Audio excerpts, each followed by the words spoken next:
Hello guys, good morning. मैं विपिन चंद्र जोशी पुनः आपके साथ नवज्योति ग्लोबल स्कूल्स मोना जयती पहाड़ पानी के डिजिटल पोर्टल पर। गाइस, मैं आपको बता दूं कि ज्योग्राफी चैप्टर नंबर 5 हम अध्ययन कर रहे थे क्लास 7th में। मैं पुनः इसको रिपीट कर रहा हूं। ज्योग्राफी का चैप्टर नंबर 5 वाटर जल क्लास 7th में हम अध्ययन कर रहे थे और आज इसका सेकेंड पार्ट यानी एक चैप्टर्स में 2 वीडियो में फिनिश कर रहा हूँ।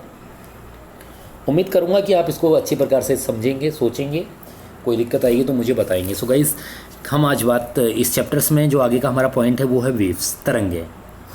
सो गाइस, समुद्र तट पर गेंद से खेलते समय जब गेंद जल में गिर जाती है तो क्या होता है, आपने देखा होगा। तो उसमें हल्की सी जो वेव्स हैं तैरती हुई तुम्हें नज़र आती है। बिल्कुल एक अजीब सा तुम्हें वो तर्क भी दिखाई देता है। और गाइस, डू यू नो में देखिएगा, waves are formed when winds scraped, अर्थात जब समुद्री सतह पर पवन बहती है तब तरंगें उत्पन्न होती हैं। जितनी हो तेज पवन बहती है तरंगें भी उतनी ज़्यादा बहती हैं। तो आप कह सकते हैं कि ये सब चीज़ें होती हैं, लेकिन ये ज़्यादा नाम होने पर ये विशाली जो ज्वारीय तरंगें उठ सकती हैं। तो जैसे सुनामी भी हम नाम देते हैं इसको। मैं आपको बता दूं, सुनामी में टी साइलेंट रहा is a Japanese word that means harbour waves, जिसका हम कह सकते हैं। सुनामी जापानी भाषा का एक शब्द है जिसका अर्थ है पोताश्रय तरंगें, क्योंकि सुनामी आने पर पोताश्रय नष्ट हो जाते हैं। राइट, तो ये आपको पता भी होना चाहिए। So guys, during a storm यानी तूफान में तेज वायु चलने पर विशाल तरंगें उत्पन्न होती हैं, जिसके कारण बहुत अत्यधिक चीज़ें होती हैं। तो सुनामी चीज़ें भी हो सकती हैं। गाइस, 2004 26 दिसंबर 2004 हिंद महासागर में ये घटना हुई थी। इसको आप भली भांति प्रकार से इससे परिचित होंगे और कितना बड़ा इसने नुकसान किया था ये सब आप लोग जानते हैं कि कितना इन्होंने ज़बरदस्त तरीके से वो किया था, जहाँ पर अत्यधिक विनाश हुआ था। भूकंप का परिणाम था जिसका उपकेंद्र सुनामा की पश्चिमी सीमा पर था। इस भूकंप में रिएक्टर पैमाने पर 9.0 मापी गई थी, जिसको हम सिस्मोग्राफ से कैलकुलेट करते हैं या मेज़रमेंट करते हैं। तो भारतीय प्लेट वर्मा प्लेट के नीचे धंस गई थी और समुद्र कितनी तेज़ी से आगे बढ़ गया था, या हम कहें कितने तरीके से चीज़ों को आगे गया था। तो ये बहुत ही रीज़नेबल था। और देखिएगा आप किस तरह से ये सब चीज़ें हुई थी। गाइस, उसके बाद हम अध्ययन करते हैं अब ज्वार भाटा क्या होता है। टाइड्स एंड टाइड वेट फोनन कहते भी हैं, किसी का वेट नहीं करते हैं ये। तो दिन भर में 2 बार नियम के महासागरीय जल का उठान एवं गिरना ज्वार भाटा कहलाता है। मैंने आपको बताया था जो अप्स एंड डाउन्स होती हैं। जब सर्वाधिक ऊंचाई तक उठकर जल तट के बड़े हिस्से को डुबो देता है तो उसे ज्वार कहते हैं, और जब अपने निम्नवत स्तर तक आ जग तट को पीछे चला जाता है तो उसे भाटा कहते हैं। ज्वार का मतलब उठना, भाटा का मतलब डाउन होना। तो ये आपको मालूम भी होना चाहिए। अब ये होता किससे है गाइस? तो ये सूर्य एवं चंद्रमा की शक्तिशाली गुरुत्वाकर्षण बल के कारण पृथ्वी की सतह पर ज्वार भाटे आते हैं।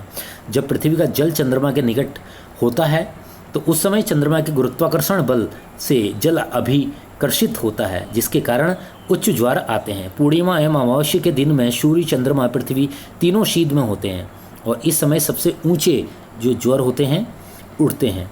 इस ज्वर को बृहत ज्वर कहते हैं। लेकिन जब चांद अपने प्रथम एवं अंतिम चतुर्थांश में होता है तो चांद एवं सूर्य का गुरुत्वाकर्षण बल विपरीत दिशाओं में महासागरीय जल पर पड़ता है।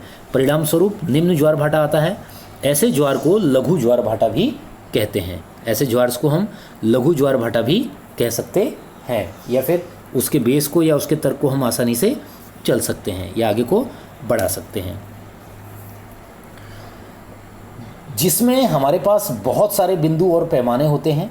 और जिस पैमाने को हम रियलाइज़ करने के लिए या उसको बरकरार रखने के लिए हमारे पास बहुत सारे चिन्ह। सो गाइस, इस प्रकार से हम तथ्यों को सही से पढ़ भी सकते हैं, समझ भी सकते हैं। तो उच्च स्तरीय जो ज्वार भाटा होता है, मैं आपको बता दूं, जो उच्च स्तरीय ज्वार भाटा होता है उसमें नौ संचालन में सहायक होता है। ये जल स्तर को तट की ऊंचाई तक पहुंचाता है। ये जहाज को बंदरगाह तक पहुंचाने में सहायक करते हैं। उच्च ज्वार मछली पकड़ने में भी मदद करते हैं। उच्च ज्वार के दौरान अनेक मछलियां तट के निकट आ जाती हैं। इसके फलस्वरूप मछुआरे बिना कठिनाइयों के मछलियां पकड़ पाते हैं। कुछ स्थान पर ज्वार भाटे भी होने वाले जल के उतार चढ़ाव का उपयोग विद्युत उत्पन्न करने के लिए उन्हें बाध्य किया जाता भी है। ओशियंस करंट्स क्या होते हैं गाइस? महासागरीय धाराएँ क्या होती हैं? महासागरीय धाराएं निश्चित दिशा में महासागरीय सतह पर नियमित रूप से बहने वाली जल की धाराएं होती हैं। महासागरीय धाराएं गर्म एवं ठंडी हो सकती हैं। गर्म महासागरीय धाराएं भूमध्य रेखा के निकट उत्पन्न होती हैं एवं ध्रुव की ओर प्रभावित होती हैं। ठंडी धाराएं ध्रुवों या उच्च अक्षांशों के उष्णकटिबंधीय या निम्न अक्षांशों की ओर प्रभावित होते हैं।